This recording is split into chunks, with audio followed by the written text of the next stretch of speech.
There was once king and queen who waited a long time to have a child.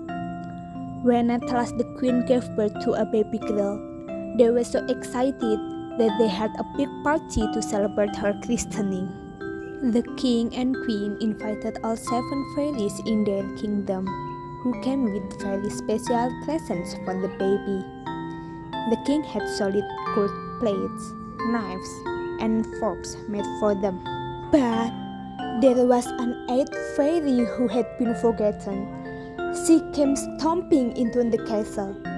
Quickly, the servants laid a place for her at the table. But the plate, knife, and fork weren't made of gold. One of the younger fairies, sensing trouble, hid as soon as it was time to give the presents. The first fairy gave the princess the gift of beauty. The second gave good temper. The third gave grace. The fourth gave a wonderful singing voice. And the fifth and sixth fairies bestowed gifts of dance and music. Then the angry fairy said, "She will prick her finger and die." Imagine everyone's horror. But the young fairy in hiding came out and said, "She will not die. She will fall asleep and so will all the court. After 100 years, a prince will wake up our little princess with a kiss." The next day, the king banned all knights from the kingdom.